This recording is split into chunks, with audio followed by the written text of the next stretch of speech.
जाओ यहाँ से। शेखर गिल की बेटी शनाया गिल से करा दी गई थी, लेकिन उसके बाद उसकी जिंदगी बद से बदतर होती चली गई। घर हो या बाहर, सभी आहान को उसकी औकात याद दिलाते रहते। शनाया, मेरी बीवी से दूर रहे, नहीं तो मैं तेरी जान ले लूंगा, समझा? आहान, टीचर बॉब की फटीचर औलाद। मिस्टर मेहता, मैं आहान रायजादा बोल रहा हूँ, शनाया कॉर्पोरेशन। हमारे ऑफिस में ईडी की रेड पड़ी है, हमारे सारे अकाउंट सील कर दिए गए हैं। इन्वेस्टर्स ने अपने 100 करोड़ लोन वापस ले लिए हैं। आहान एक गरीब सिक्योरिटी गार्ड था, जिसकी शादी शहर की एक बड़ी कंपनी की सीईओ शेखर गिल की बेटी शनाया गिल से करा दी गई थी, लेकिन उसके बाद उसकी जिंदगी बद से बदतर होती चली गई। उसका हाल किसी नौकर से भी बुरा हो गया था। घर हो या बाहर, सभी आहान को उसकी औकात याद दिलाते रहते। लेकिन एक दिन जब आहान शनाया के ऑफिस उसका लंच लेके पहुंचा, तो ऑफिस के अंदर का सीन देखकर उसके होश उड़ गए। शनाया! देव, हाँ?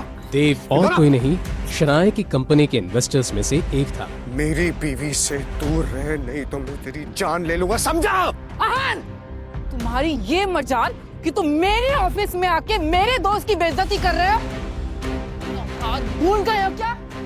टीचर बॉब की फटीचर औलाद। जब बाप बनने की कोशिश मत करना, समझे? ये मनुष्य शक्ल लेकर ना दफा हो जा, नहीं तो धक्के मार के निकालूंगी। आहान तो अपनी बेइज्जती सहने का आदी हो चुका था, मगर आज जब शनाया ने उसके पिता को गाली दी तो उसकी बर्दाश्त की हद टूट गई। चलो शनाया, ठीक है, मैं चला जाऊंगा, लेकिन तुम भी अब अंजाम भुगतने के लिए तैयार हो जाओ।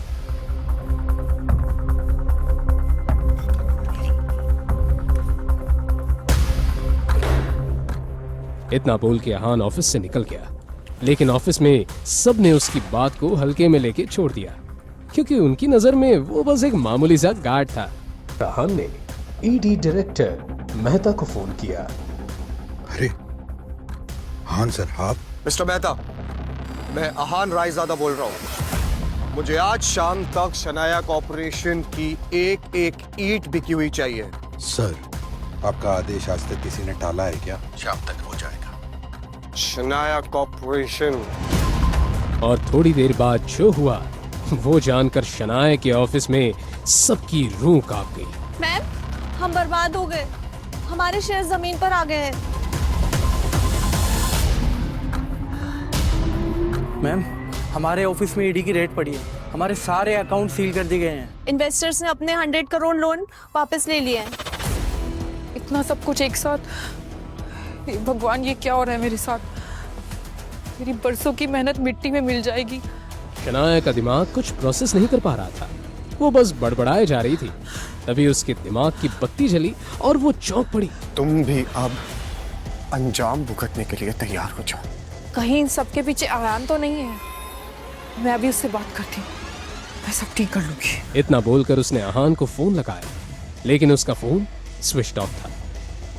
फोन क्यों नहीं मिल रहा है? और घर पे फोन करने पर पता चला कि आहान ऑफिस से लौटकर घर गया ही नहीं। आखिर कहाँ गायब हो गया था? आखिर क्यों ईडी के डायरेक्टर भी बोल रहे थे आहान को आहान सर? आखिर क्या थी आहान की सच्चाई? अब शनाया अपनी कंपनी को डूबने से कैसे बचाएगी? आगे की कहानी जानने के लिए नीचे दिए गए लिंक से डाउनलोड करें पॉकेट